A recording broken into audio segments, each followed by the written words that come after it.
I'm forgetting something.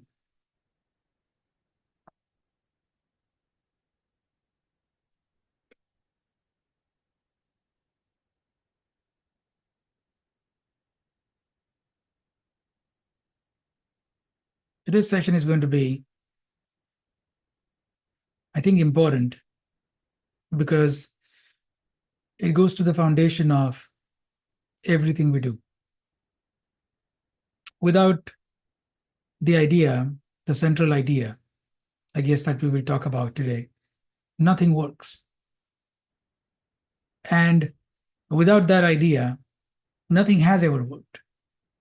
All meditation practices, all teachings, east or the west, psychology or philosophy, no matter where you go, you can't escape this idea. And what it is, we will come to slowly. There is no urgency to get there. So before we even begin, we must reorient the mind as we always do. So I would invite you to understand what's going on in your mind. See if you can withdraw in the background and just witness everything that your mind currently contains.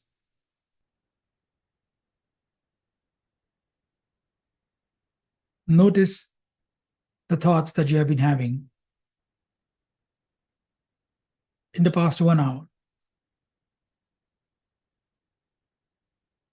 Perhaps you have been preparing to get here, finishing certain things, making certain calls, making space for this event.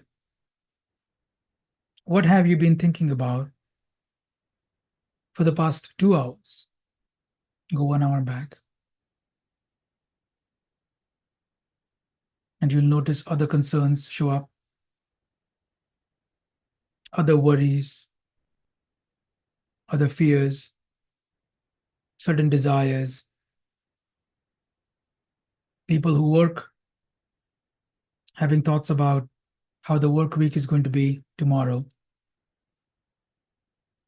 People who don't work, have their own businesses, etc., having thoughts about what they have to do tomorrow in terms of, or today even, in terms of growing, maintaining, sustaining their business. People who take care of their homes, children, family, etc., worrying about something else. Now go 3 hours back. Notice how the number of concerns, things that you have been worrying about since the morning, have continued to occupy the mind. Perhaps some of you on the West Coast just got up. And you go back to yesterday night and what you have been thinking since yesterday. And notice not just what you have been thinking, but your response to what you have been thinking. Unfolding of reality and my response to that reality, appearing of challenges, and my emotional response to those challenges. This is what my life is. And as I perceive all of this from a distance, from the background of awareness, I begin to understand that the more I try to manipulate, the more I try to change, the more I grapple with everything that unfolds in my life, the more I get entrapped in those things. Sometimes those things don't even come to pass. And I have spent hours and hours worrying about it. I worry about a doctor's appointment, and the appointment either doesn't happen, or it happens and it's nothing to worry about. I spend my entire day preparing for some guest to arrive in my house, and at the last minute they cancel and they don't show up. I'm planning to go attend an event or a concert or something, and there is a rainfall and everything is cancelled. And notice how all of my life surrounds these events and my responses to these events. And the more resistance there is, the more energy I lose.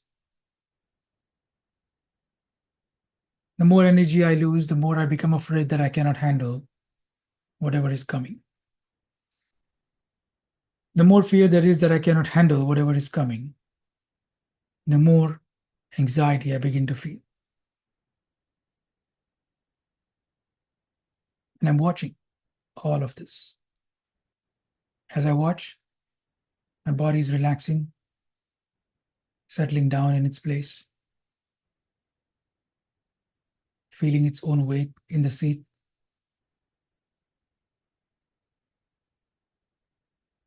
Becoming aware of the tension in the various parts of my body, my neck, shoulders, back, face,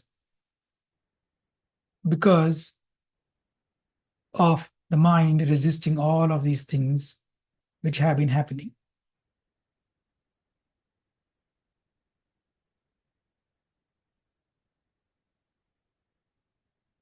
And I begin to ask, can I,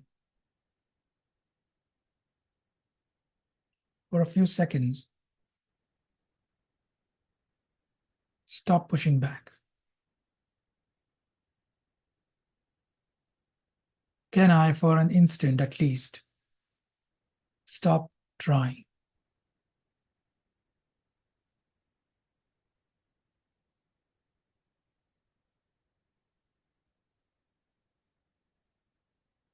Stop trying to control the way things go. Stop trying to be somewhere. Stop trying to accomplish something. Stop trying to fulfill a role, to complete a responsibility. Stop trying to be a good father, good mother, good partner, good son, daughter, what have you. Stop trying to be a good employee if you work. Stop trying to be a good business person. Stop trying to be healthy if you're trying to lose weight. Stop trying to become wiser if you are pursuing spiritual enlightenment. Can you stop all trying?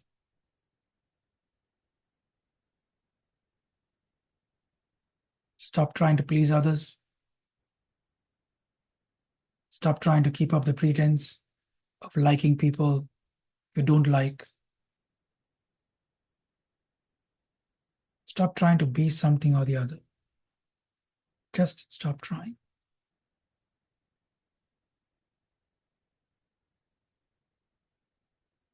Stop trying to prevent embarrassments. Stop trying to prevent failures. Stop trying to prevent the confusion. Stop trying to not know. Stop trying to know.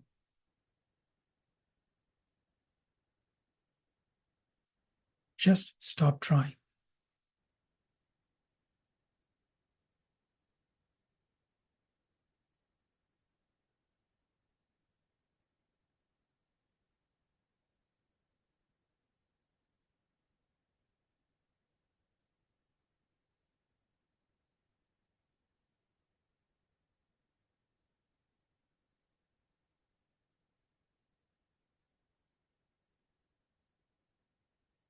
And as I stop trying, I begin to realize there is really no need to try. This is good enough. This feels good, doesn't it? I would rather be here than anywhere else. I would rather be in a place where I have no worries, I have no pursuits trying to engage me, no fears I'm trying to run from, no pleasures I'm trying to seek, no thing I'm trying to do. And this is good enough. And as I inhabit this place, as I occupy this way of being, I realize not resisting, not trying, saves an enormous amount of energy. I realize most of the things that I'm trying to do don't need to be done at all.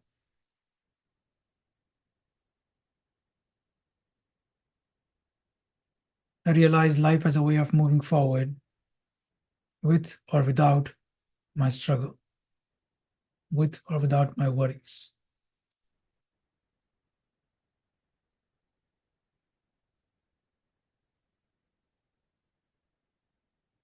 I realize the outside forces and the things that are happening in my life or anybody else's life or in the world at large really don't matter. What matters is my internal response to what is happening. And if my internal response is peaceful, I am peaceful. I am resolved. I have not even begun, and yet I have arrived.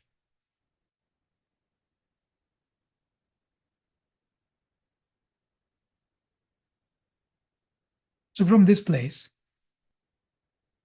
we can begin any inquiry we want, and it is valid because we are beginning not from a place of desire or pressure, but from a place of exploration to see what we may discover, to really be curious about the way my mind works, the way life works, the way human beings get by. And I'm interested in all of this. I'm a student of life. I'm interested in learning. I'm interested in knowing. I'm interested in becoming a beginner. I'm not interested in becoming a master or a teacher or what have you. That has no meaning whatsoever because that comes with its own burdens. And I want to shed all the burdens. And I want to start right from scratch, which is what we do in every webinar. The question does not matter. What matters is the inquiry. What matters is the manner of questioning. Because what we are really learning through these webinars is to understand how to investigate any problem I come across. So today's problem, thing that we want to look at, is understanding what does the word mindfulness really mean. Apparently, a lot has been made about it, a lot has been said about it. Various schools of thought have been started. The Zen school of thought, the Buddhist school of thought, the John Kabat-Zins of the world, the Jack Cornfields of the world, everybody doing mindfulness, the S.N. Goenkas of the world teaching Vipassana meditation, and so many others in between trying to eke out a living, such as me, also talking about mindfulness. So what the hell is this thing? What is mindfulness? What is it? I'm not here to tell you. We're here to talk. So feel free to come off mute, talk, put things in chat. And I want to invite you to really question, not just go off of the easy answer that comes. Oh, mindfulness, oh yeah, sit down and meditate or whatever, technique, something or the other in that area. No, what is mindfulness? Who coined the word? What does the word mean? Does it even mean anything? Or is the word the opposite of what the word is describing? What is mindfulness? Haley says the word doesn't make sense. That's a good start. Why doesn't it make sense? Peter says awareness of our own mind and its nature, and of the nature of other humans, like an observation. Sure. That's a over that's a vast definition encompassing the general stream, the general system of mindfulness. That's correct. Haley says, full of what? The mind, full of what? Exactly. The mind is already full of the mind. So, what is the mind full of? Is it full of thoughts? Nilsha says, mindfulness is observing our conditioning. Sure. But as I observe my conditioning, I also comment on my conditioning, which is I'm thinking, I'm talking. Thoughts are full of what is actually happening right now. Thoughts. So, is mindfulness full of being consumed with thinking? Is mindfulness thinking? Is mindfulness having a mind full of thoughts? All of that was mindfulness. Yvette says no. Maureen says to develop a distance from our experiencing without judgment. Okay. But what is it full of? Is it full of thoughts?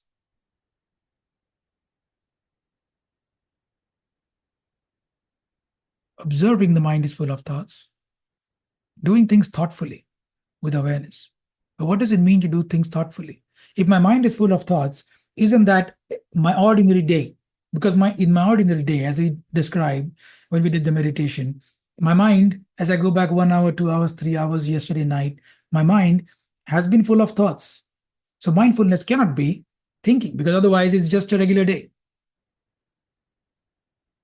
Full of space. How can something be full of space?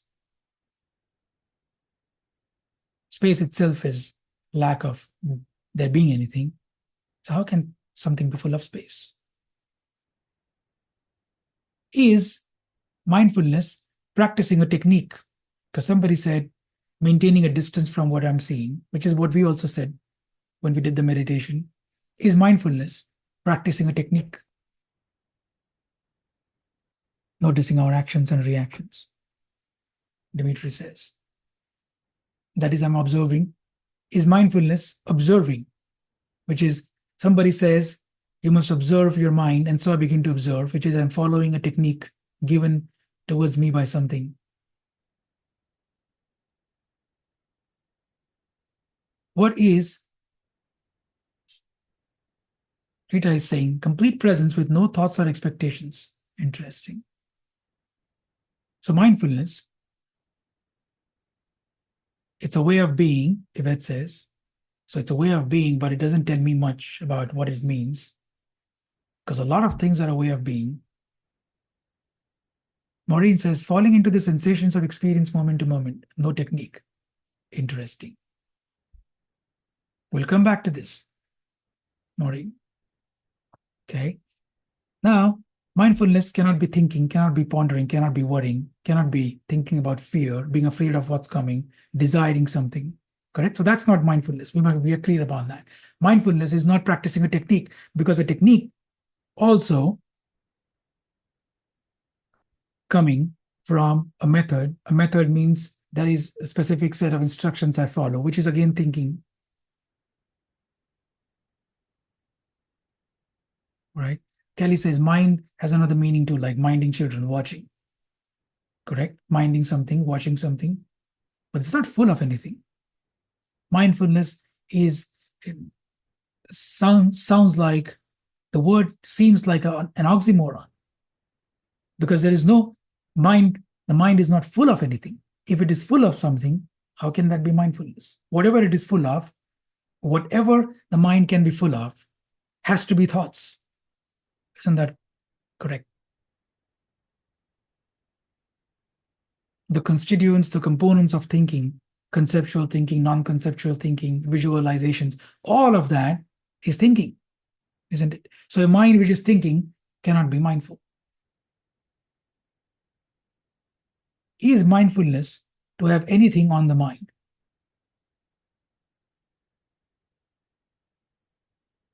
No, which means mindfulness is the practice or the cultivation or the end result, practice, cultivation, or the end result of having an empty mind,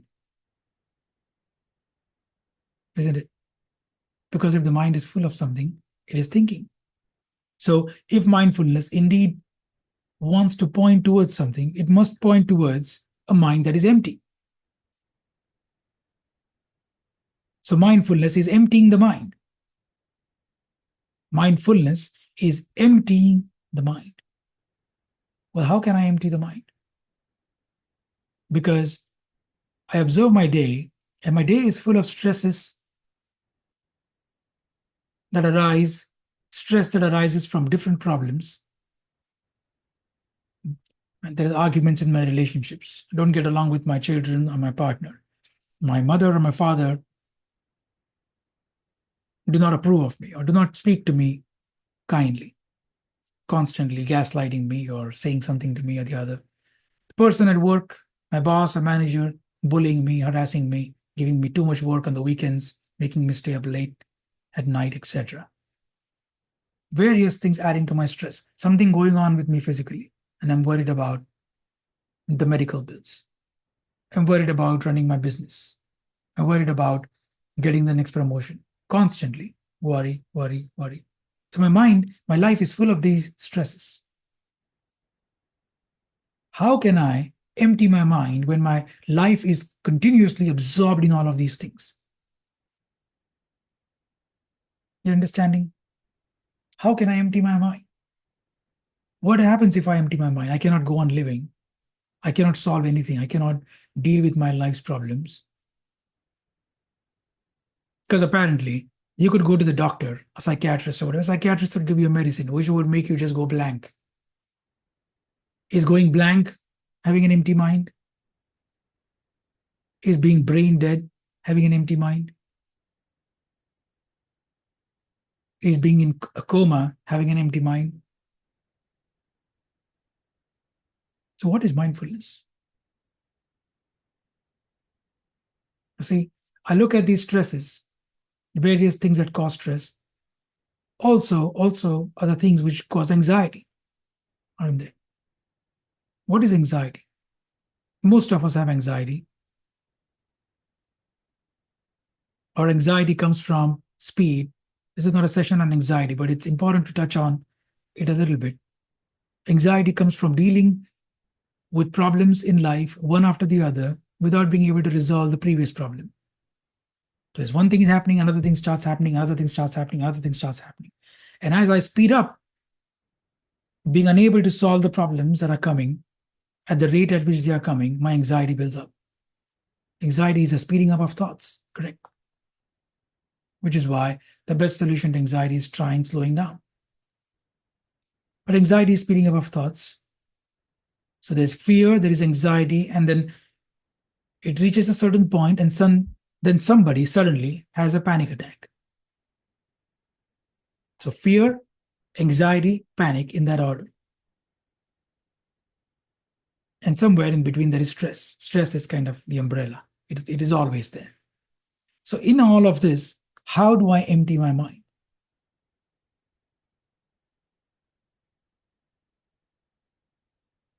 I realize the problems that are happening in my life, whether it's a problem at work or in my relationship or anywhere else, it is not the problem itself that creates a crowded, talkative mind, is it? Is that the problem that is creating the mind, creating a talkative mind, or is my response to the problem that is creating my thoughts? It is my response, as we said earlier. So if I keep responding to everything that's happening continuously, then thoughts keep generating in my mind, don't they? And as thoughts keep generating, my worry is not the actual event. My worry, my problem is the thoughts that I have created about it. As we have said, the doctor's appointment, for instance, the interview, the date, or what have you, is coming, or the family get together, which is coming in November or December. That is not the problem. The problem is me thinking about those things. Me thinking about those problems that are coming in the future. As I think about them, the what ifs not, the what ifs not, all of those begin to circulate. And as they begin to increase in power, increase in strength, my perception of those things becomes problematic. It is not the things themselves, but my response to those things, which are the real problem, right? So, the way I'm responding to everything that's going on in my life is creating an extremely crowded, occupied, heavy, burdened mind. And mindfulness is the emptying of my mind. So, how do I empty all this content which is accumulating? Some people, when you talk to them, you'll realize they love reminiscing. They recollect very clearly incidents from 20 years ago. But you ask them what's in front of them, they wouldn't be able to tell. I once went to trip 7 years ago. They've been there a couple of times, but 7 years ago when I went to Yellowstone, it's a very interesting trip, traveling with a group of people. And we came to a spot where there was a bald eagle sitting on a dead tree, no leaves, nothing, absolutely clear, gorgeous sky behind, beautiful clouds. This eagle is perched up on the branch, waiting for the slightest disturbance on the surface of a lake, which is right in front of the tree.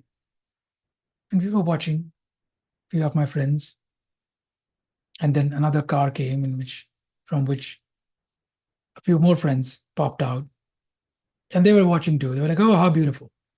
Some took pictures, and I was watching, following every movement of this bird. Suddenly, the bird left without warning, gently swooped down, followed the surface of the water, touched the surface of the lake, created a beautiful ripple, went all the way back down, and sat exactly where it was sitting, waiting for the next fish to come. And suddenly somebody said, "Oh, that's it. That was awesome. We need to get to the next spot, otherwise we are going to miss.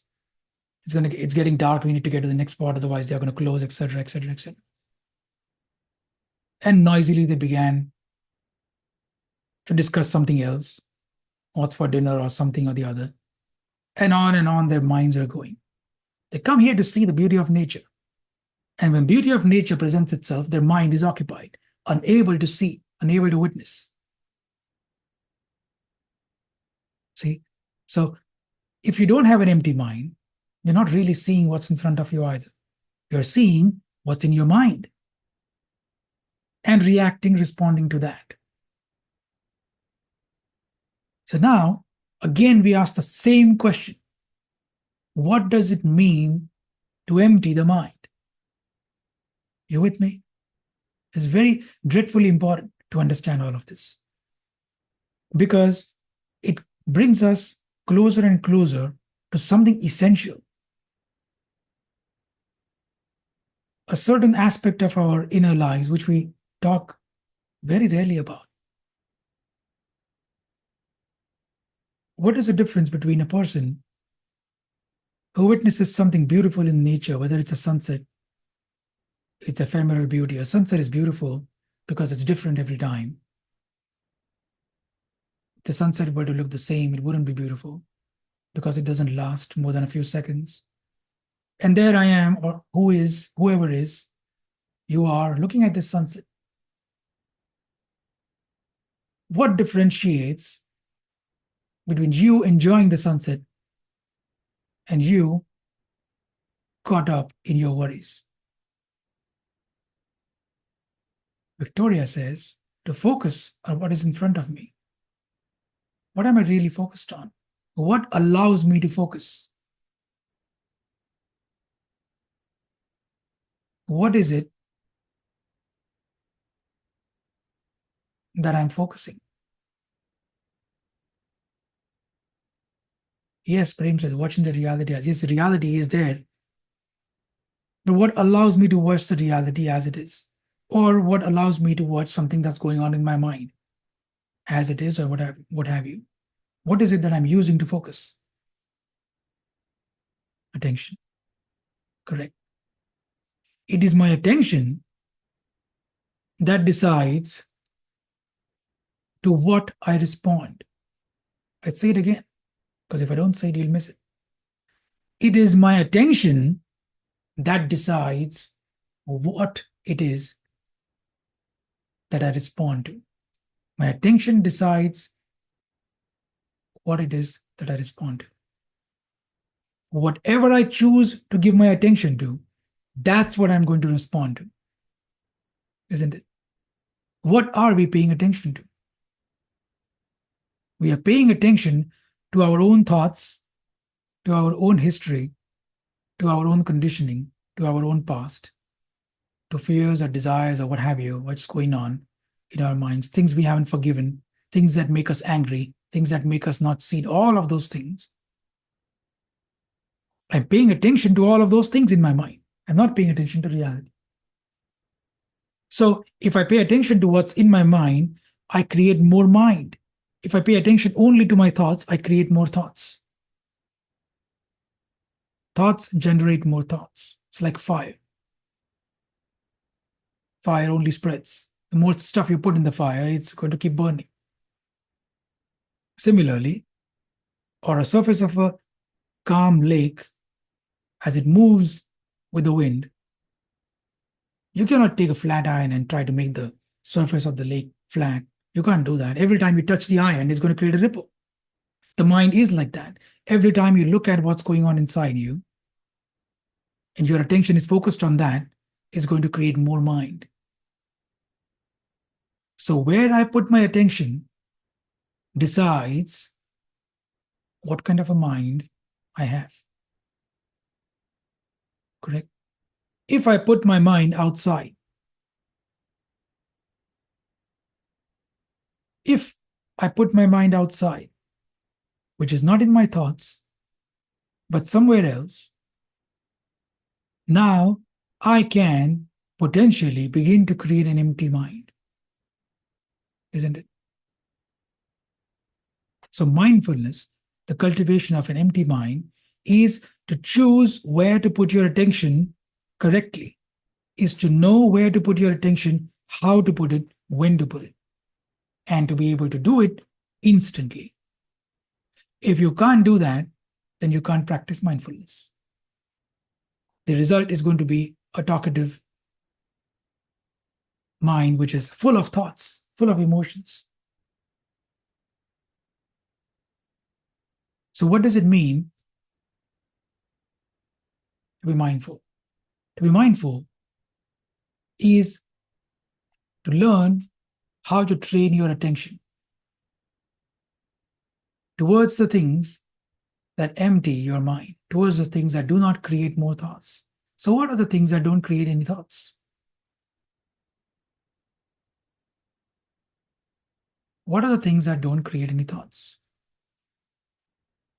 Is attention the same as concentration and focus?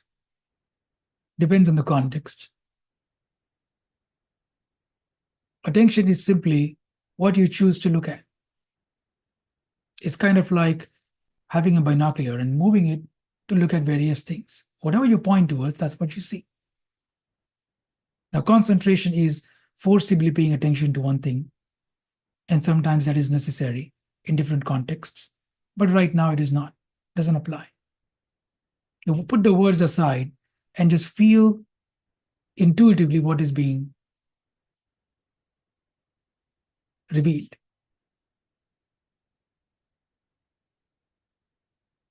When, so Yvette is saying certain things, exercise, being in the flow, painting. True, those are some methods of cultivating mindfulness. But I have to understand how to pay attention such that my mind becomes instantly empty. Now I want to ask a question. When we were meditating at the beginning of the call, Many of you have practiced bliss meditation before. But when we were simply meditating and paying attention to the stress in our shoulders, in our neck, in our body, what are we really thinking? Can you pay attention to your breath and think at the same time? Watch it. Take a deep breath and exhale. Again, take a deep breath.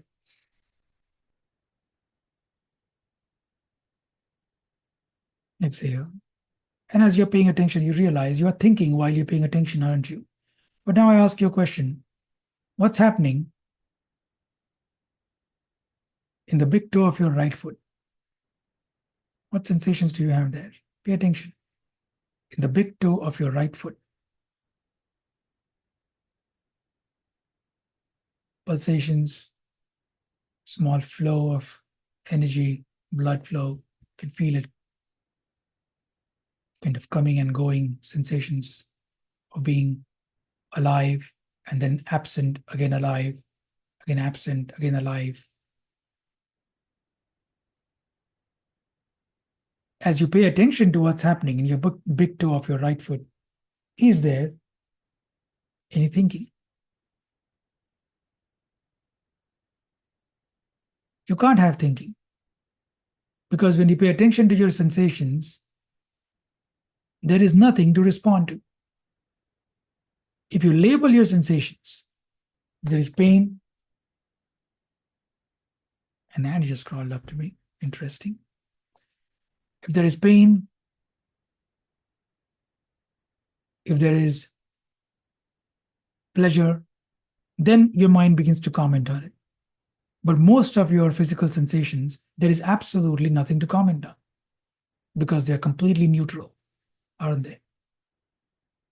The neutrality of your physical sensations, when paid attention to, help you cultivate an empty mind. Understand that? Mindfulness is a cultivation of an empty mind by paying attention to the neutrality of your own sensations. Because when I'm sensing, I'm not thinking.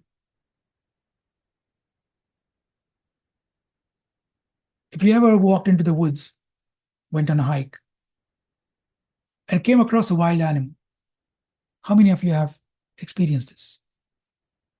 Well, it doesn't have to be a predator, but just a wild animal. It's a deer, bison, what have you. An elk, a fox, a monkey. Has it ever happened? If you go back and remember what you experienced when that happened, you'll realize your attention was completely on the thing that you saw. There was nothing else. There couldn't be anything else. When there is nothing else, when I'm completely responding to what's going on, I have an empty mind which is fully attentive. And such an empty mind is not thinking. And yet it can act. It responds in the moment.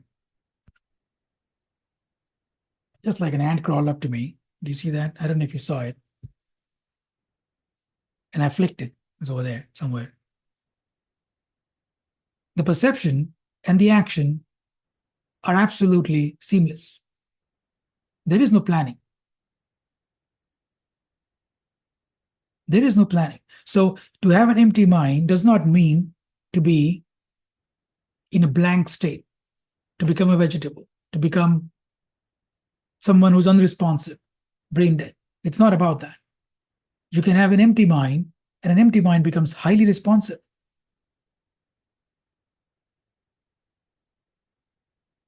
Correct? Sort of like that, Peter. So I have an empty mind, and because I have an empty mind, I can move with that mind wherever I want.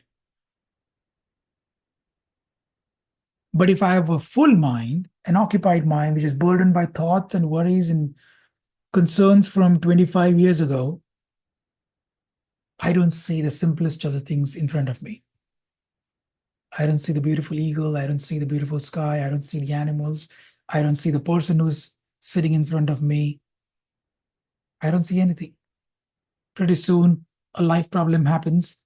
I am so sluggish, so lethargic, so burdened, so tired of everything.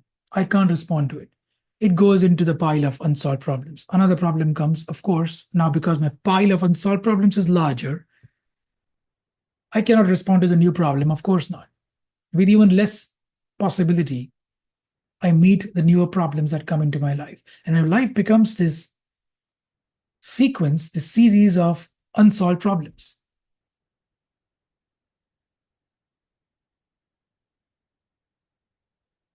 Peter, I don't like the analogy of a computer because a computer is a machine, mechanical, who works on a set of instructions as it is.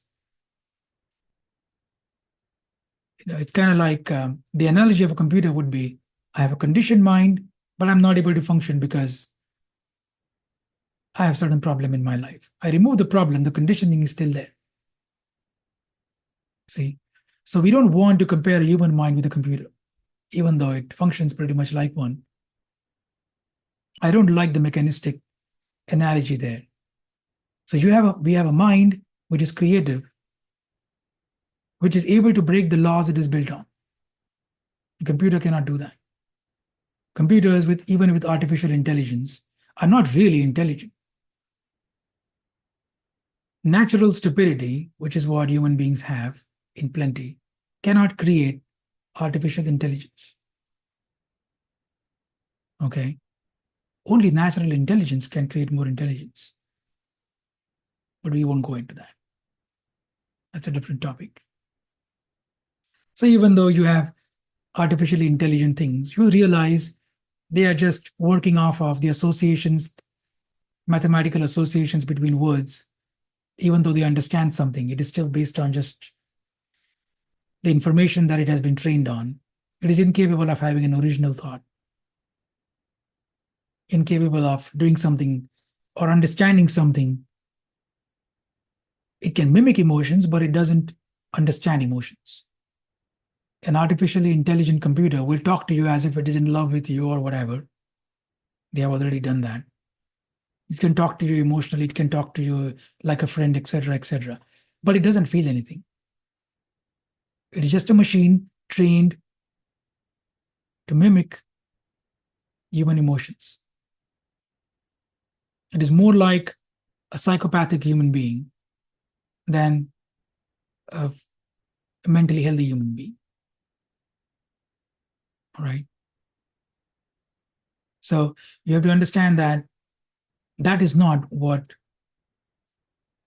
a free mind is. That is not what a mind that chooses to pay attention on something and pays attention to it is.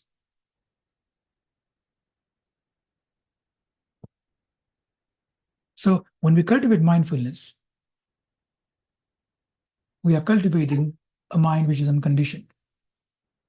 Because you will realize quickly that your conditioning is a barrier to practicing mindfulness. If I'm conditioned, I find it incapable of paying attention to my sensations. I find it extremely hard to be present in reality because my conditioning is so heavy. It is going on. The cycle is too strong. It's like a mental vortex that pulls me in.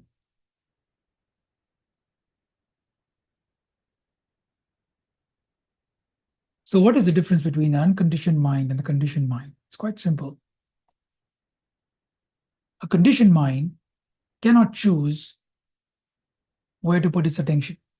It finds itself putting its attention back to its own conditioning, to its own past. So a person you see sometimes being completely lost in their own mind, talking, creating their own reality, speaking to themselves often, even though they're talking to you, they're speaking to themselves. Happens all the time. You're like, I'm sitting here, what are you even talking about? What are you going on about? And you realize they're going on and on and on and on. Especially happens in old age when people experience a little bit of dementia or other things, and they start talking about things that have happened 25, 30, 40 years ago, because there's so much unresolved stuff they're carrying. And now it's coming up. And now, because there's dementia, you lose awareness of who is in front of you. So you're talking to even a random stranger, or even your own grown up daughter or son, as if they were 5 or 6 years old, because all of this is still buried deep in the mind. So, conditioned mind goes back to its own conditioning. An unconditioned mind knows where to put their attention, it chooses where to put their attention. This making of the choice is a beginning of true unconditioning, is a beginning of freedom. An unfree mind focuses its attention on where its conditioning wants it to focus. But a free mind focuses its attention on where it chooses to focus it. So, where do I choose to focus my attention? This one thing that I and my healing journey, my understanding, and my transformation, whether it's transformation from fear and anxiety, or whether it's transformation from addictions, everything comes down to this one thing. Where do you choose to put your attention?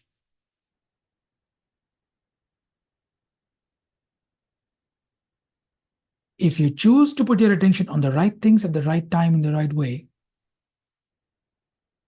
on the right things at the right time in the right way, then you're a free mind. You have a free mind. And whatever you choose to accomplish, you can accomplish. Whatever you choose to do in this life, you will do. There is no stopping you, because you have a mind which can focus on whatever it wants to focus on. And it can build it up, it can create it, it can grow it, can change it, modify it, transform it, whatever it wants to do. And whether that succeeds or not will be decided by how much conditioning you have and what do you do to undo that conditioning. Conditioning is the barrier, is the limitation, which is going to stop you from focusing the mind in the right way. But if you can train your attention, you'll realize, oh, right now my attention is focused on my fear. But can I focus? Can I slow down and focus on my sensations? No, no, no, keep doing it. Keep doing it. Oh, it's too difficult. No, no, no, keep doing it. Keep doing it. What's happening in my hands? What's happening in my breath? What's happening in my body?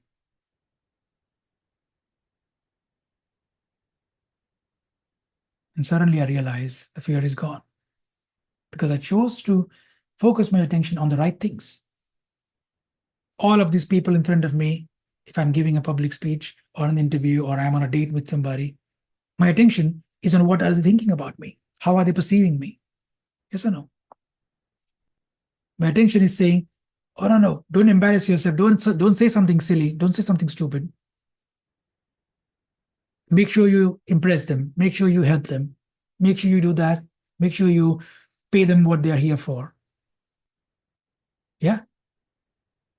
But then then the mind says, what are you paying attention on? Pay attention on your inner connection. Pay attention on what you're feeling. Pay attention to your words. Pay attention to your own mind, to your own peace, to the ground you feel beneath you. Pay attention to your own passion. Pay attention to your own integrity. Pay attention to all of these things, not on what other people are doing and thinking. And suddenly I move forward. Suddenly there is no fear. And I give that speech, or I do what it need to do what is necessary to be done, and I move on. I'm sitting, and an addictive urge comes in my mind. Pour that glass of wine, light up that cigarette, do that sexual activity or what have you. Call this person I cannot seem to get rid of. An addiction, I have addiction to this person, I'm attached. And I say, no, no, no, what am I focused on? Focused on the wrong things. What is my attention focused on? Let me redirect my attention. What is happening in my body? I breathe. I take 20 conscious breaths.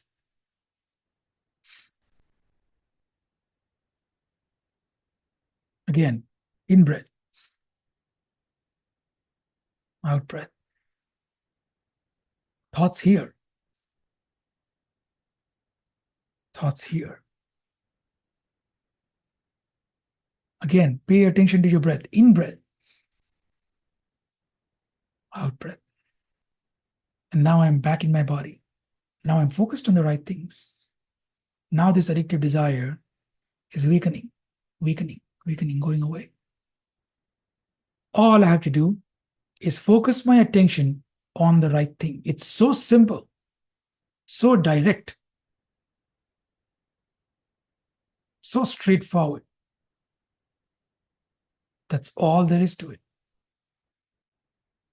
Where are you paying attention? What are you focused on? I'm in a conversation with somebody. They are talking. And I suddenly get triggered. They say something which implies something, implies that I'm not important to them. And suddenly my abandonment wound, my trauma is awakened. And I start going back. My eyes are focused, my eyes are looking at them, but inwardly, my eyes are rolling back, and I'm going back and back and back and back into my history. My mother hurt me this way. Nobody loves me. This is what my friends have been doing. I lost all my good friends because of this.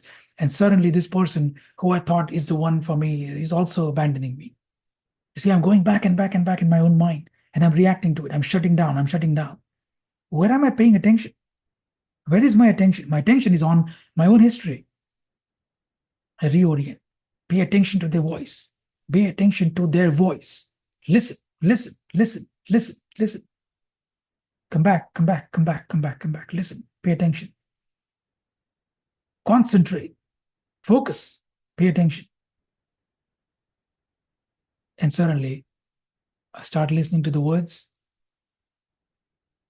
Keep going on with what they're saying, not trying to process, which is involved in the art of listening, which is not what I'll go into right now, but I'm paying attention, careful attention. And suddenly I begin to understand the deeper emotional states from which they are speaking. And I realize it's got nothing to do with me. And I respond appropriately. I respond adequately. I respond precisely. I respond from a place of intuition. And now my attention is trained on somebody else's voice and not on my own history. And my relationship begins to improve with this person, isn't it?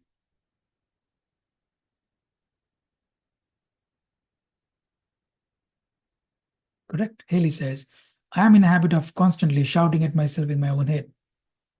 Haley, refocus. And it shocks me to get back on track. Correct. Sometimes we have to come up with these things, do such things in order to bring back our attention onto the things that matter. Because if my attention is hijacked by my conditioning, then my conditioning repeats, repeats, repeats. Which is why you see some people never change. I have some friends who are the same people they were when they were 18.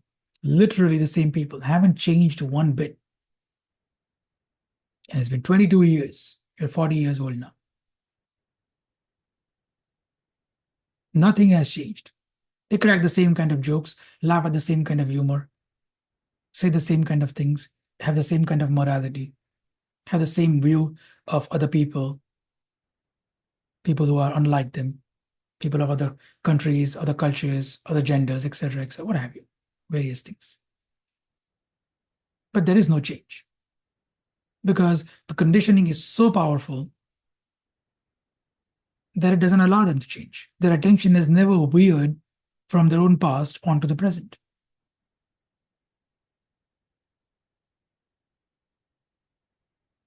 So becoming a master of attention, not a master of wisdom, not a master of some spiritual idea, this or that, but be a master of focusing and refocusing your attention.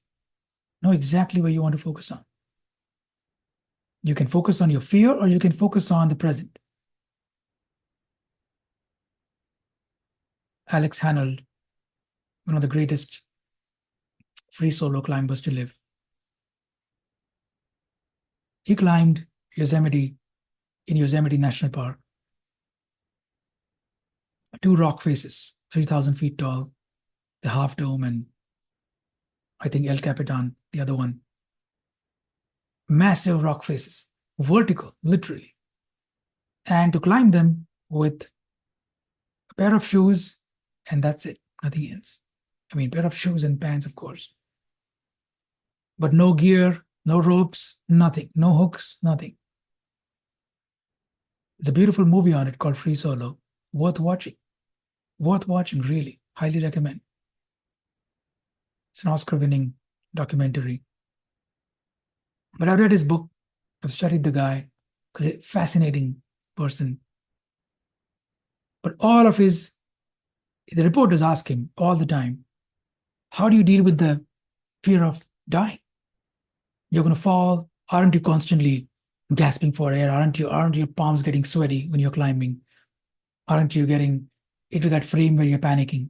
And he's like, sure, that has happened once or twice, but I'm not really afraid of dying. I am more interested in executing the skill.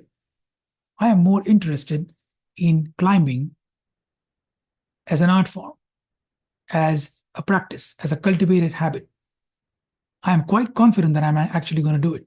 Fear, it's not about battling fear as you climb. It's about being really sure that I'm going to make it at the top. And how do you do that? You do that because he is hyper focused on something that he wants to do. His attention is trained on the art of climbing. His attention is not trained on the fear of falling.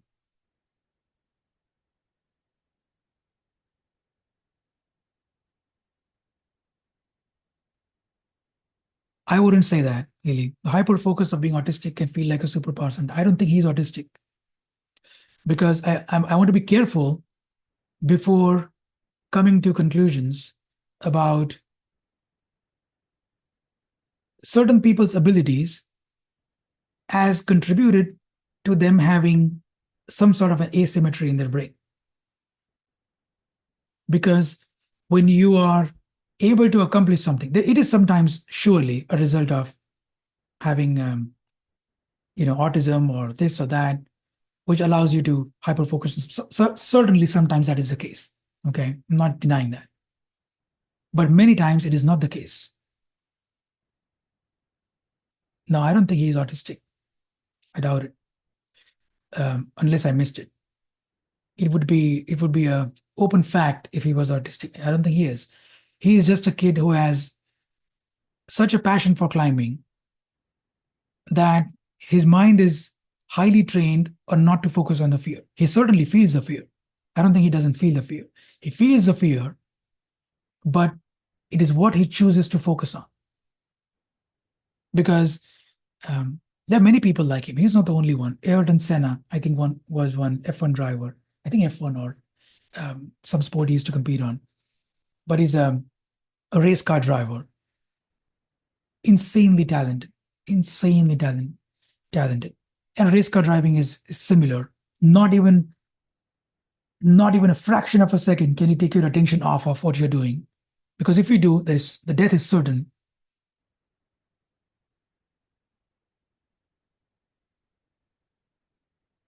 Thanks, Peter, for fact checking that right away. But um,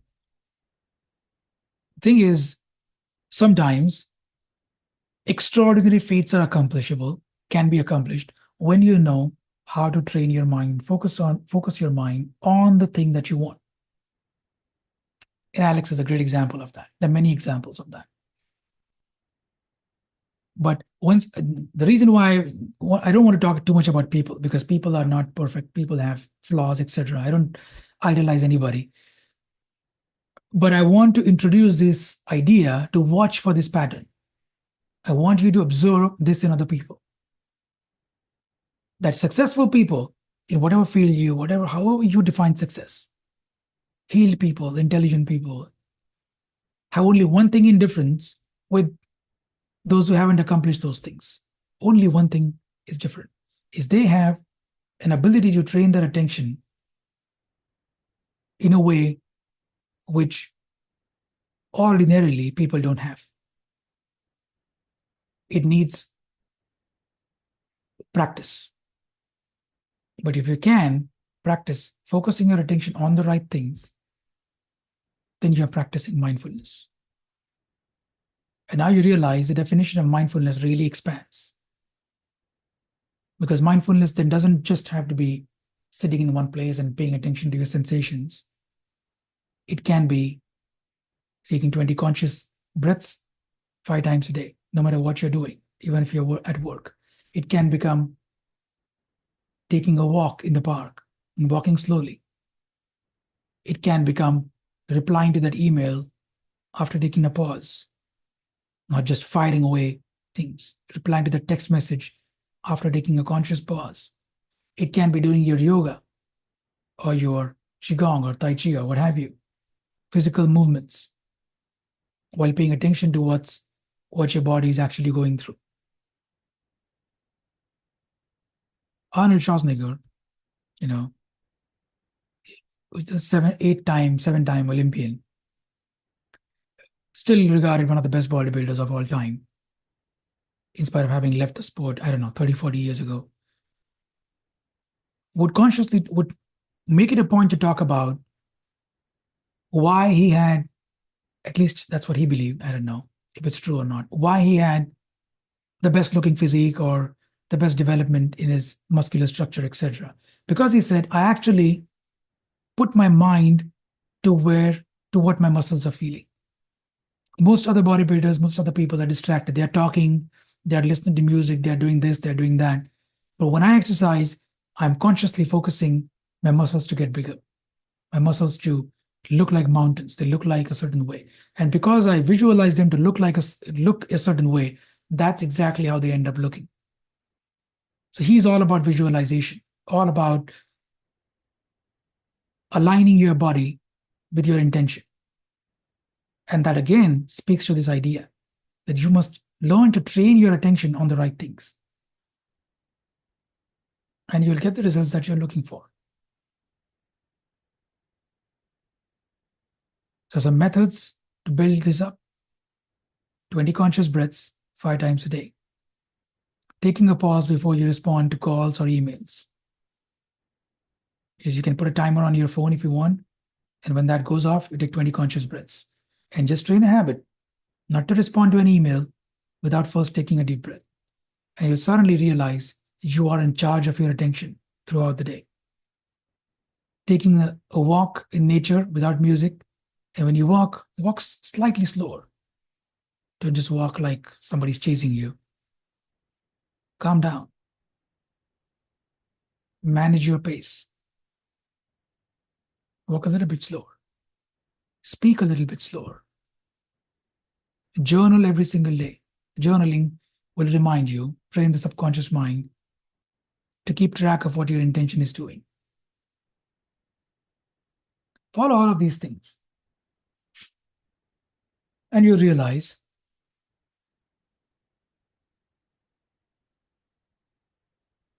that mindfulness, which is the art of having an empty mind, is not that difficult. All you have to do is learn where to focus your attention. And the art of focusing your attention, your skill, your ability to do that, determines how fast you accomplish anything, whether it's healing from a certain thing, certain trauma, or whether it's accomplishing a goal. This one thing is the common factor. How do you pay attention? So we'll stop now. I'll drink some water and we'll do some Q&A. Sorry for, going for more than an hour, but some of these things take time to lay out properly.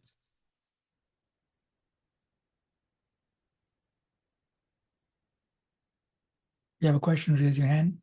There must be something on your screen.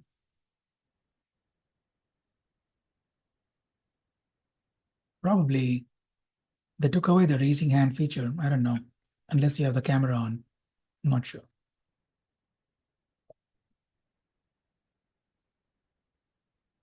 No questions?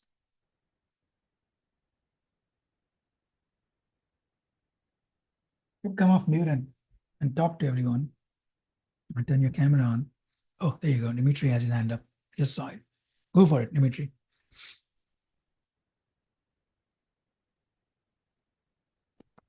Hello. Hello, there he is. How are you? I'm not bad, thank you. Yourself? Very good. Thank you. Uh, yeah, I have a question. I have two questions, if I may. Sure. Uh, and the first one is about bliss meditation, and particularly the art of seeing. I just wanted to to share my experience because you're saying that it's important um, to have concentration, to have full attention to for example, body sensations or sounds or breaths, yeah, or conscious breaths, which I have no problem with. I actually enjoy. So you in the instructions to bliss meditation, it is said 20 conscious breaths, but if it were even 200, I would do it easily. I don't get bored. I can go on and on. The same goes with body sensations.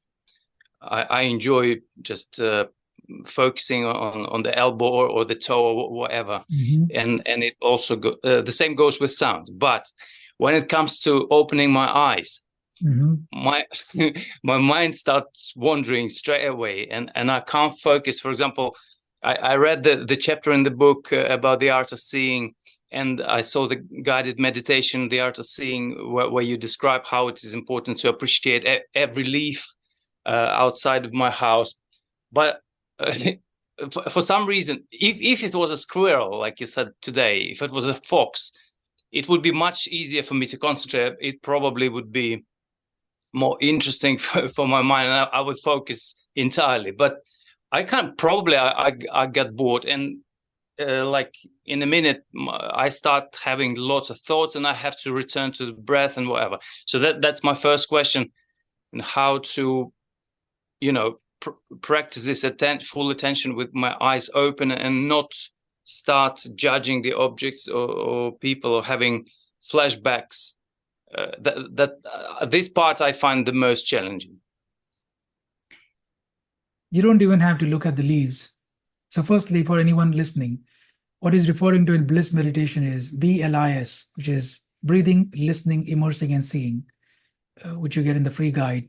And if you in the membership, we have detailed videos on each one of these. So all of these are trained to bring you out of your mind reality and into the physical sense reality. That's the goal of bliss meditation, firstly. Because as we said, what we are responding to is mostly what's unfolding as a reaction in our own minds. And that's what I'm responding to. So it's a reaction to a reaction. My life is a reaction to a reaction. So when I'm doing breathing, listening, I'm training my brain to focus on what my ears are actually listening. What my when I'm immersing, I'm training my brain to perceive what my body is actually experiencing, not what my mind thinks about what my body is experiencing, but what my body is actually experiencing. And you realize it's neutral always. It's always neutral. And then the seeing, the way to challenge seeing is to see something that you haven't seen in plain sight. What do I mean by that? One of the exercises I do often is I look at a wall in front of me. There's a wall behind the camera.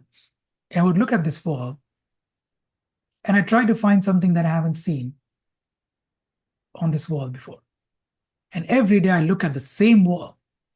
And even as I'm looking right now, I can spot a few things which I haven't seen before right away. And I look at this wall every single day. Well, how is that possible? That's possible because you're training your mind to pay attention to the vast amount of information that your eyes are collecting. Your visual reality is giving you an enormous amount of information. The reason why we filter it out, we ignore it, is because we live in a complex human society which says, oh, I'm not concerned with all the trees and the shrubs and the bushes outside my house. I'm not concerned with the birds, etc. I'm concerned with the serious problems that I'm facing today. Serious problems being, of course, you're in Ukraine, you have things going on in the country. There's things in the personal life, there's things going on otherwise, professionally. And I must focus on these things. These are the crucial things. And so the human society is so complex. We all have crucial things which we want to solve in our personal lives and professional lives. So our brains are trained to filter out the sense reality. 98% of the things that we perceive, we just ignore. 98%. Even as I'm talking today and I consciously train this, I'm still quite confident there's more than 60% of the things which my brain just ignores. Because the human conditioning is so powerful. This has been going on for 200,000 years or more. If you just look at the human species development, and millions of years, if you look at the subspecies or the higher species that we evolved from, we are trained to filter out information and to go into the world of intellectual conceptualization. And so, as I am trapped in my conceptual mind, my ability to see is diminished. So, you have to challenge yourself. How to challenge yourself? As I said, pay attention to the wall and try to see something on the wall you haven't seen. A fascinating exercise is looking at your own palms like this, holding up your palms and looking at it. And you will be surprised at how many things are on your own palms that you haven't seen before. Like this is like the closest thing there is to your body, right? Like everybody looks at their hands. I know if there's anything I know really well, it's my own hands. But turn your hands over, especially over backside, and you'll see the memories. Oh, I have so many marks on my hands. When did I get these? Or this is something that happened when I was 6 years old. This is something that happened at 5 years old. Keep looking. Keep looking. Yes, these thoughts will come. Yes, these thoughts will come, but you keep looking, keep observing, because you're training your eyes to win back their lost power. And you realize the thoughts dissipate. The thoughts will come and the thoughts will dissipate. And you keep looking, keep looking, keep looking, keep looking, keep looking. Now you do another exercise. You challenge yourself more. Can I see how, can I look at things that there's a charging wire on my table, for example. There's a remote here. There's a mouse. Okay. Can I look at these things and perceive their shape as if I'm able to touch the contours of its shape? Bring texture to your seeing.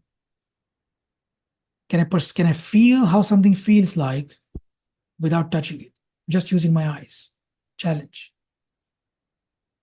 Can I see it spatially? Can I imagine what it is to lift this up and look at it from underneath without lifting it up?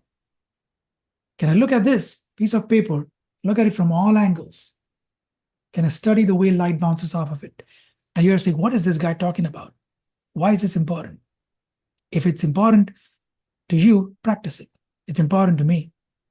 Ordinary reality is very important to me because I realize human beings live here. As much as I talk on these sessions, I spend a lot of time in ordinary reality, a lot more. So can you feel the weight of something without picking it up? Look at the objects around you, and you'll realize you can sense how much they weigh without even picking them up, just by looking at them. This is a deeper sense of looking. So you cultivate your seeing this way, that it is also steadying the vision. Now, if you want to go into the art of seeing, there's so many layers to it. See, steadying the vision means take a piece of paper, a blank piece of paper, put it in front of you, and make a dot, okay, in the center, and look at that dot. After you do the breathing, listening, immersing, look at the dot. Open your eyes such that the paper is in front of you. Look at that dot, and you'll see your eyes are darting.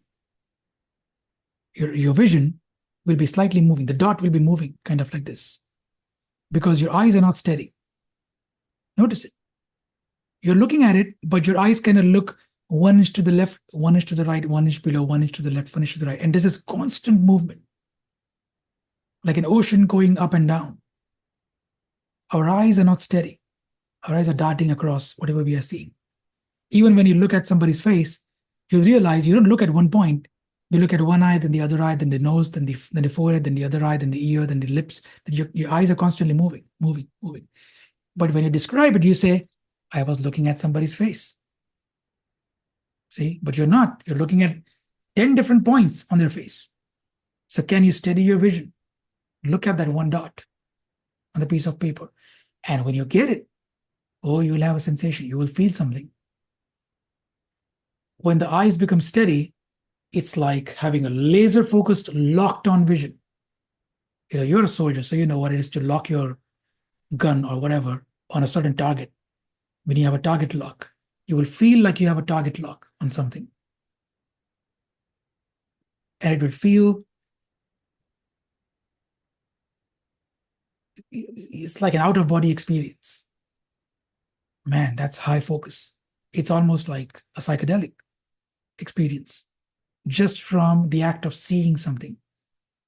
You can be laser focused on it, one dot. And then you move on to other things. But that is how you cultivate, develop the art of seeing. So the responses are coming because you are a visual thinker, probably. You visualize a lot of things. And because you're a visual thinker, anytime you look at different things, the mind starts thinking. It's nothing. It's just a skill you have to train. And it's up to how deep you want to go with this. But that's what I would say. Many ways to train it. Yeah, thank you very much. I just wanted to share because the other three senses are working well, and with this one, I have to, overcome this cycle. I don't know if it's possible to ask a little bit about journaling. Sure. Yes. Because I just wanted to clarify, because a week ago in the seminar, in the webinar, you said that something like we shouldn't write at the end of the day what happened during the day. It would be just like keeping a diary of the events. Whereas a few months back, I remember one of the suggestions from you was to kind of list on a daily basis, list the steps we took towards achieving a goal, or yes, towards the flow. Mm-hmm. I wanted to clarify how to balance between not becoming, on the regular basis, just listing, I did this and this and this, because it's kind of my habit now. What is your view on that? Yes, very good question. So the reason why I said last time in the journaling is because journaling and diary keeping are two different things. A diary keeping is kind of a log of the things that happened in your life, a memory, sort of a memory lane. And you say everything that happened to you, things you missed out on, things you wished you had done, things you didn't do, all of that. Journaling is not, shouldn't be that, because that reinforces the past. Everything you write down reinforces whatever it is that you're writing. So when I write about the things that hurt me in my journal, I'm reinforcing the hurt. I'm not really processing it, which is why we shouldn't do it. Now, the other suggestion which I had, which is to write down your accomplishments. And if you're having a bad day, write down the things which you got right during the day. Because I walked my dog, I had a glass of water, I had this and that. That was in the context of building up your belief system, building up your system from going from self-doubt to self-trust. Because some of us, I don't think you experience that a whole lot, but some of us have spent a lot of years in enormous self-doubt, that I'm not good enough.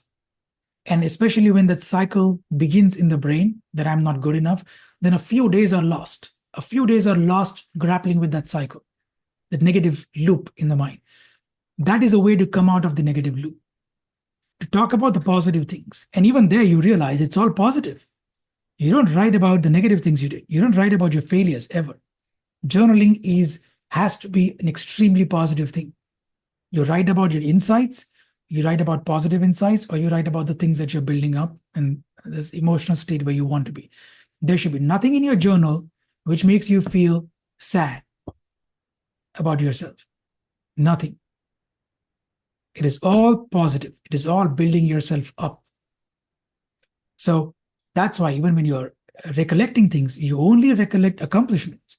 I would never say recollect fears, unless in a very specific thing when you're doing an exercise to bring awareness to something, like when you in the membership in the fear section, I would make you write about your top three fears, etc. But that's different. That's not a journal. That's why I said have two different books. It says very clear instruction there. Have two different books. One is your workbook, which you're going to use for the courses, and one is your journal. Don't mix them up. So that's how I would differentiate. You can certainly write about the good things you're doing throughout the day, and no problem with that.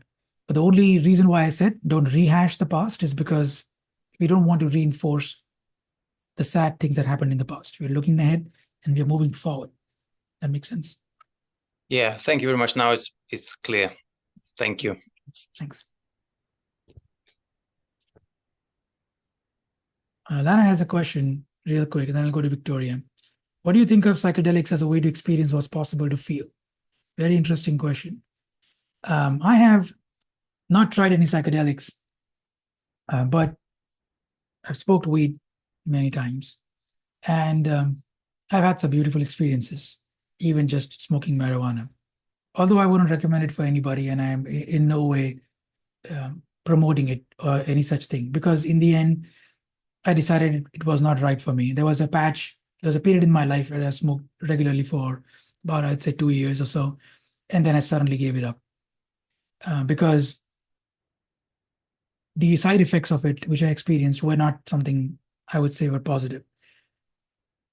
But the reason why I wouldn't recommend psychedelics for everyone is because most of us have not hit what I call rock bottom.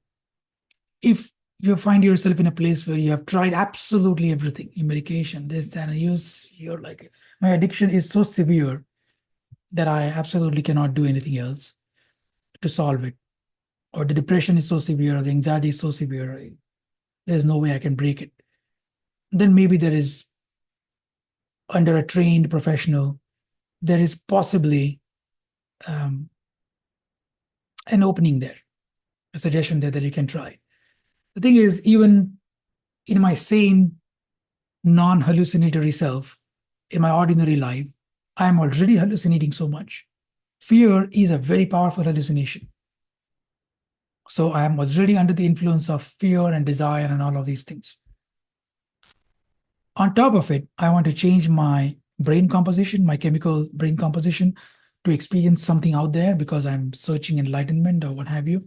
I wouldn't recommend that. You see, because we are already destabilized as it is. To destabilize it more in the hopes of finding balance, to me, seems like a fool's errand. So I know psychedelics are very popular among spiritual people and what have you, and spiritual guys, and they'll put beads and this and that, and they'll, oh, I did all of these psychedelics and I had these experiences. I felt like I was merging with everything. You don't need psychedelics to experience any of that. The true fun is to experience some of those things without pursuing psychedelics. That's the real challenge. If you must rely on a psychedelic, then you don't know it's real or not, right? It's kind of like I watch a really immersive movie. Okay, we have 3D movies and 4D movies now, etc. And pretty soon we will have these devices we put on our heads, the Oculus or whatever, and we will see movies in virtual reality, which is such an immersive experience. You will feel like you are in the movie. It's coming. It's going to happen. How do you know if the movie was real or not? Right? Once you come out of it, you say, "Oh, the movie was an incredible experience. The psychedelic was an incredible experience." Well, you could have just had that experience watching a movie which somebody created for you, right? How do you know it's real or not? You don't. If it's real, only if you can get there without the aid of a medicine. If you need a medicine to get there, it's not real. But so the answer is yes and a no, I guess. It really depends on you as an individual and how much you know yourself. But there is possibly, I don't think I can recommend it to anybody, having not done it myself. So I'm not the right person to ask that question, probably. Thanks, Lana, for that question. Victoria, go for it. Hi, Amit. Hey, how are you? Good to see you. It's been a while. I'm good, thank you. Yeah. Well, first of all, I wanted to kind of say something to what Dimitri asked before Yes. about seeing. It's kind of a practice I do sometimes. I look on the ground or on the floor and I pick like a small space and I just keep on looking on there. Although in the beginning, I feel like I don't see anything special. I start on seeing, for example, some insects there, some stones, different colors. And I think this is like a good practice everyone could try, basically. Yeah, exactly. I tried to, as sitting on my deck, patio, backside of the house the other day with my son. And we have some ants. There's some in the house too. So we had an ant crawl by. And I told my son and asked my son, how many legs does he have? Do you think? And my son said, oh, he has just 3 legs. And I'm like, nope, it doesn't have 3 legs. Keep watching, keep watching. And we kept following the ant until the ant stopped moving and became totally still. Because when the ant is walking, it's walking really fast. You can't count its legs.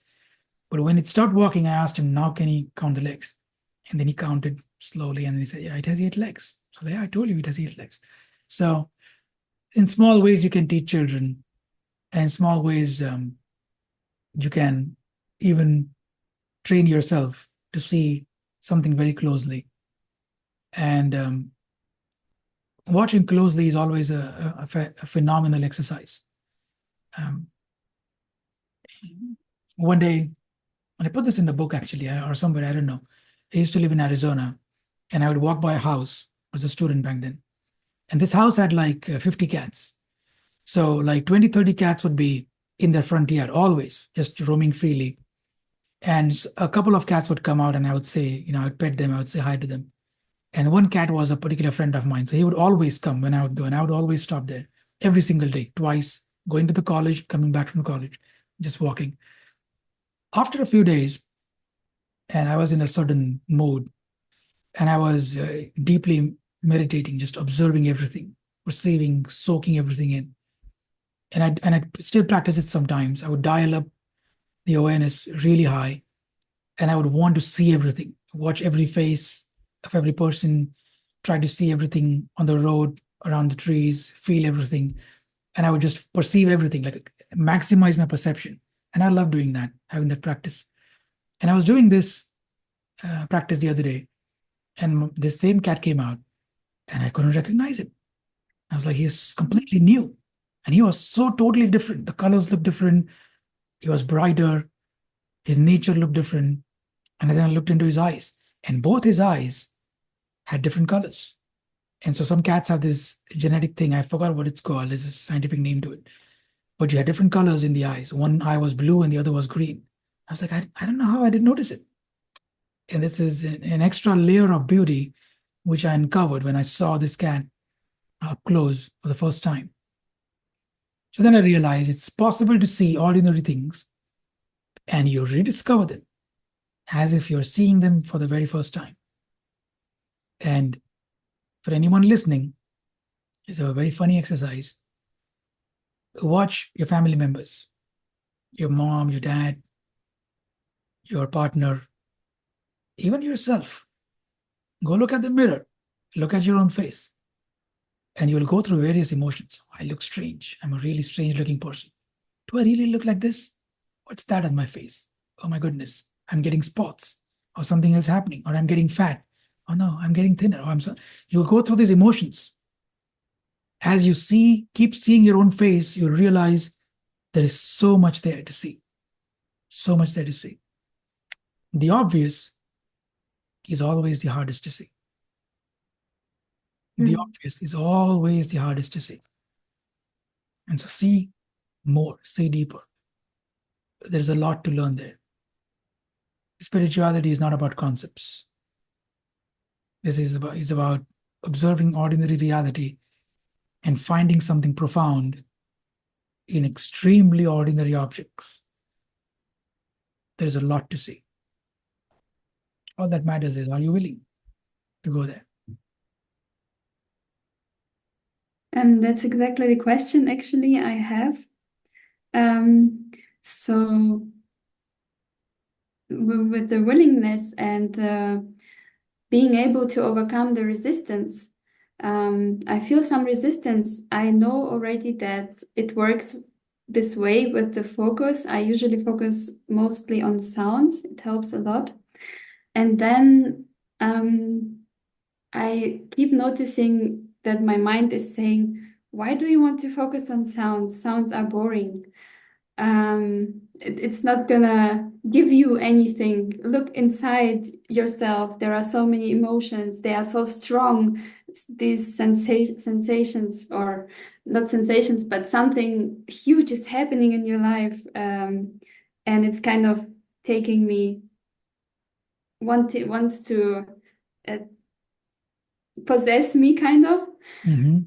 And then I want to find more motivation and capability to refocus on sounds and on what is in front of me more often. The good thing is, you don't have to. What you're describing is, this is why, this is very beautiful. Good question. This is why in the book and elsewhere, they've been saying this for years now, you must first learn bliss meditation and practice it for a while. After you do that, your mind will naturally pull you in towards your thoughts. So what you're seeing, what you're experiencing, is an invitation to insight meditation. Very spontaneous. I didn't tell you this. This is, you're discovering this. So as you pay more and more attention to sounds and sensations, your mind will then say, I'm ready to look at my own thoughts. I'm ready to look at the difficult things. I'm ready to look at certain things in a new way. And then you make it an entertaining exercise. You enjoy it. Insight meditation is not this dull, drab, difficult thing. Oh, I'm wading through my emotions or whatever. It's an entertaining thing. It's an exciting thing. I enjoy it. So you will find a lot of enjoyment in observing your own thoughts, observing how you keep thinking about the same thing over and over again. And there are certain hang-ups you might have about a person, about a certain thing, and just being fascinated by this aspect of your nature. Understanding, why is this though? Why do I feel this way? Being really curious. Don't try to conclude anything, just why? Why do you think? What's going on? And suddenly you will have an insight. Suddenly you will see it. Is this why I feel this way? Is this where it's coming from? And those insights will dissolve the conflicting thoughts. You'll see this, feel these releases. Oh, it's an insight. And mental knots will disappear, one after the other. Then you start becoming kind of, don't want to use the word addicted, but kind of addicted to observing your own mind. You get lost in meditation. I want to observe this. Now I want to observe that. I want to observe this. I want to observe that friendship. What does this friendship really mean? How do I really feel about this person? Oh, I say so many things, but I don't really respect them. How fascinating. I'm actually competing with them. How fascinating. How interesting. Oh, this is one person I genuinely love. These people I don't love. Or am I maybe being too harsh on myself? What does love mean? Oh, there's only one way to find out. Only, what if this person disappears? What would I feel? Oh no, I would really miss them. Oh, that means I do really love them. So you're understanding, observing, questioning, step by step, unraveling your own mind. And you have to pick thousands and thousands of these insights, one after the other. Along this pathway, somewhere, something says, you must do this with your life. Pick this art up, pick this thing up, develop this, develop that. I know you have various things. And that becomes a passion. Now you start doing it. Now it starts developing into something which is something that sustains you. So you don't have to focus on the listening. You can go back and forth, follow your intuition, make it your own. These are the principles. We're not learning techniques and methods. We're learning principles. Bliss meditation is a principle. It's not a technique. Bliss meditation followed by insight meditation is a principle, that this is how the brain will work. And you're experiencing it now. So follow that. Follow the intuition. Take it wherever it goes. And maybe you will create your own meditation method for yourself.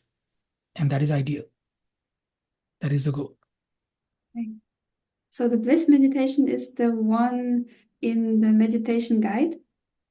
Yes. Basically? Okay. It's in the meditation guide. It's in the meditation section in the membership. Okay. Thank you. Thank Thanks you. a lot.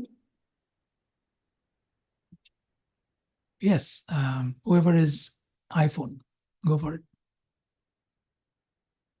You're on mute. Go for it. Hi, Amit. I'm Sai. Hi, Sai. Is that what you said? Yes, Hey, yes, Sai. yes, Sai. How are you? Yeah, Good to see uh, you. yeah. Nice to meet you. Yeah, yeah. Thank you for the webinar. It's it was insightful. For me, uh, choosing what to pay on attention had made is very senseful. Had made very sense to me. Mm-hmm. So Mm-hmm. thank you. So the question is I started a new job recently. Okay. This is kind of my new job. Mm-hmm. So in job, I am in constant, conflict. I'm in conflict all the time. Mm-hmm. In job, what to say and what not to say. Yes. And how to be present, how to present myself, Mm-hmm. And I always feel that I need to be a different individual in the job settings. Correct. So I've been struggling with how to be in my authentic self, express my thoughts and ideas clearly. So this is do you have any opinion on that? Yes. Yeah. What you can do is, firstly, get rid of this idea that your boss, your manager, or anybody else who has more authority than you knows something that you don't. Okay? They can pretend as much as they want. Superiority, I'm a manager, I'm a senior director, I'm this, I'm that. Doesn't matter. You're a human being. When you go home, when you try to sleep at night, and you look at the mirror, you brush your teeth, you have the same kind of thoughts that I have in my mind. Okay, when you go to sleep at night, you still occupy the space one person occupies. When you go to toilet, you do the same thing that I do. Everything is the same. You're a human being. We live in this world where society has made money and power and status such a factor that we start seeing the money, status, and power of a person in a very limited context and forget that they are human beings.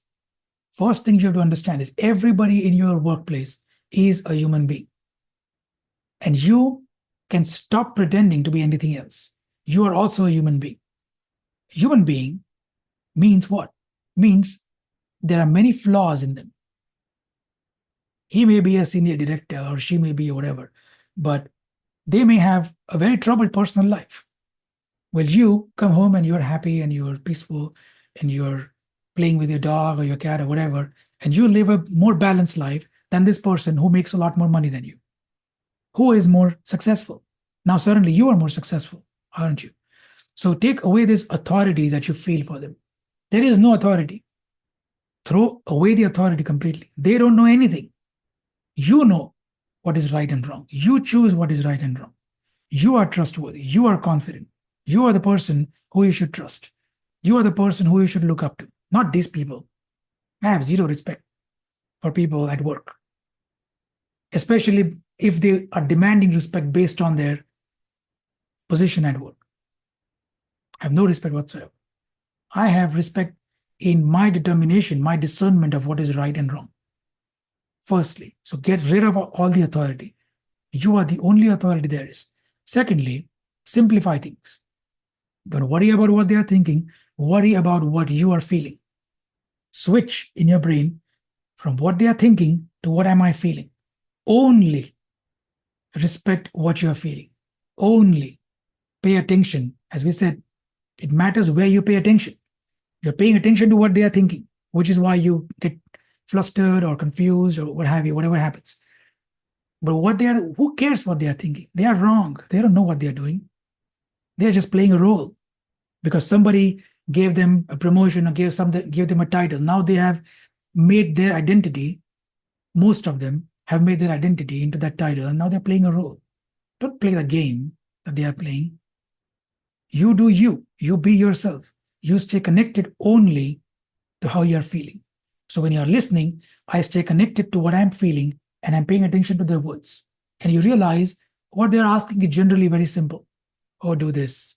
Let's do this. Let's do that. Send that email out. Let's work on this project. Send me that presentation. Okay, I don't know how to make that presentation. Why? I don't have the information. Who can give me the information? Then I think, is this a person who can give me information or somebody else? Oh, this person might give me. I'm going to go ask them. Hey, I want to put this information in this presentation. Can you teach me? Can you show me how to do it? If they say no, go to somebody else. If they say no, go to somebody else. Keep asking questions. And suddenly, as you're asking questions, you're building relationships. You're building your confidence. You're settling down in your job. You're getting the hang of the acronyms they use, the techniques they use, the systems they use, the protocols they use. And suddenly you're becoming very familiar with the whole environment. But it begins with rejecting all the authority they have and staying connected only to what you feel. Because if you don't respect authority, guess what? You can walk into the president's office, vice president's office, or the senior vice president's office, and you can ask him a question without becoming afraid, and you can walk out and come back, sit on your desk. And that person is thinking, damn, what happened? This guy is confident. He just came here, he talked about a problem, he asked me a question, he wasn't afraid to talk to me. I like him. Give him the promotion. Make him responsible. Because I like him, he gets it. He's not afraid to speak up. And suddenly they start liking you. When you stop caring about them, they'll start liking you. They'll start seeing whatever you do as being a leader, having a leadership ability. Precisely because you don't care about their authority. Stop caring about authority. Make sense? Thank you, Amit. Yeah, that makes sense. Thanks, Sam.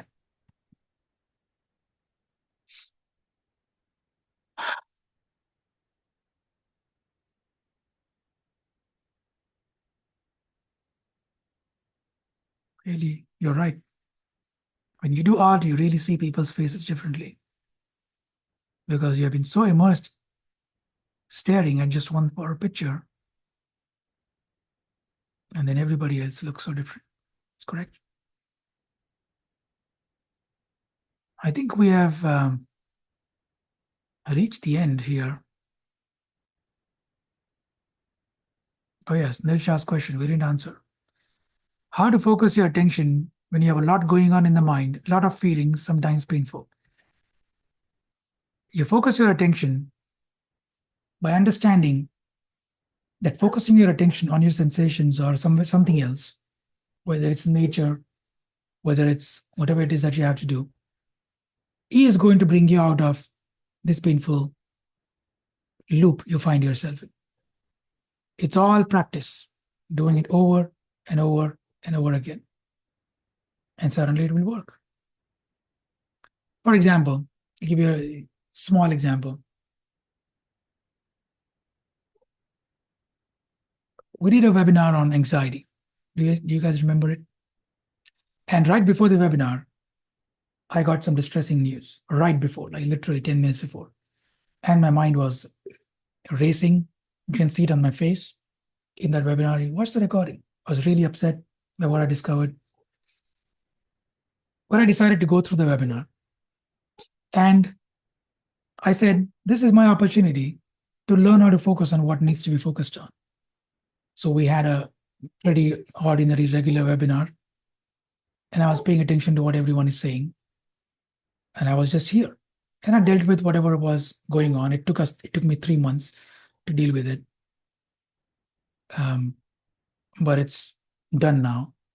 But in that moment, I believe it was necessary to learn to focus your attention. No matter how difficult things are, it is always in my capacity to choose to pay attention to whatever it is that I must do. It was very easy for me to cancel the webinar and go on. But I did not. And one of the things which my camera shut down, which is okay, I'll keep talking. One of the things which I also discovered in the beginning is that my house is very noisy. So I don't know, the Zoom cuts it out. But right now, my dog is barking downstairs and my son is screaming at him. A lot going on. I wouldn't be able to focus if I hadn't trained my attention. I'd be losing my train of thought all the time when my dog barked because it's much louder for me here. But that doesn't happen anymore. Okay, it's because I've trained my attention to be focused on what I wanted to be focused on.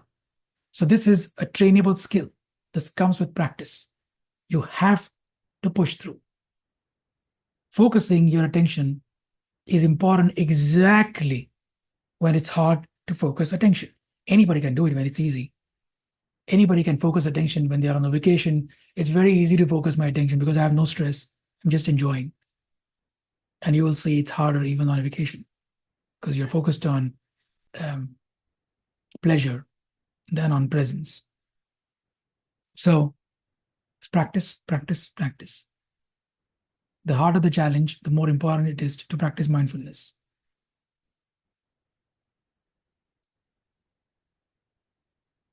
Yes.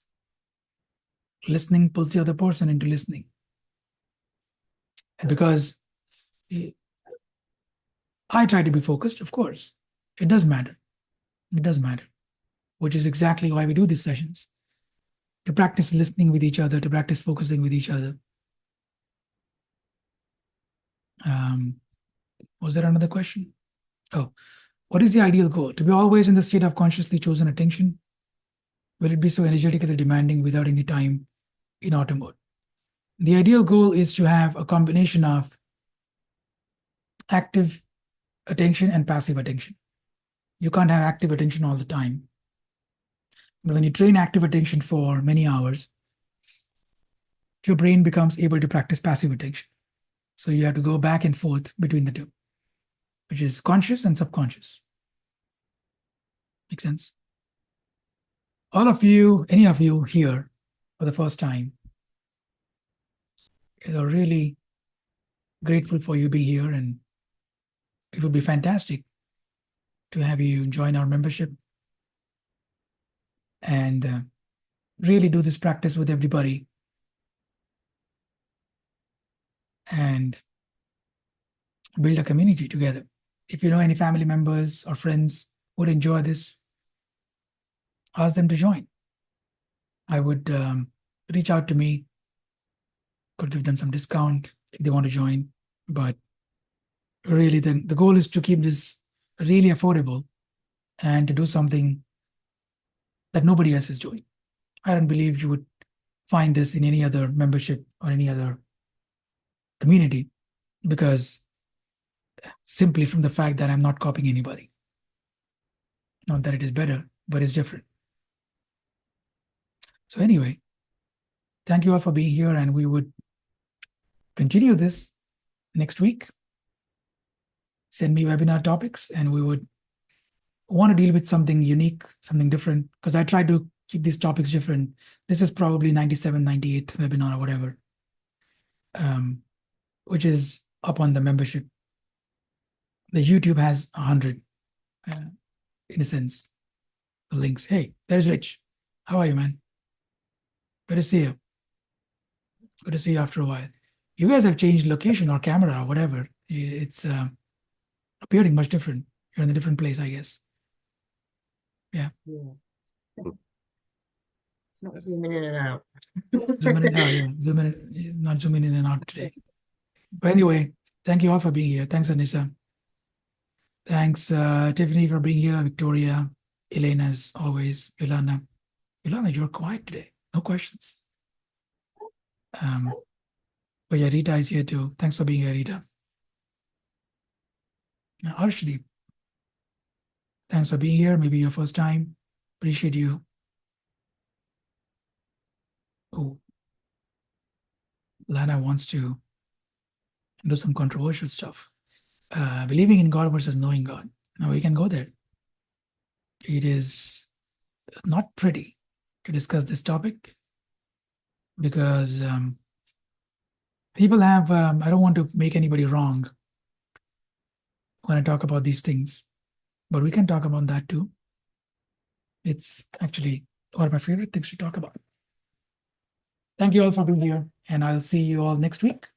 I'll send out the recording exactly 24 hours from now. Thanks all. Take care, everyone. Bye now.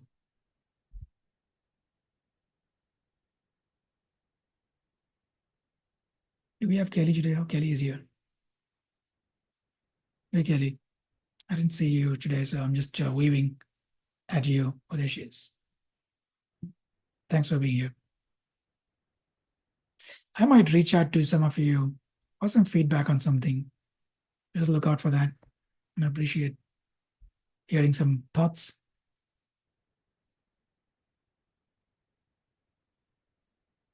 Yolana, yes, you will get the recording. When the recording gets sent out in the email, I ask for feedback. There's always a link in that email.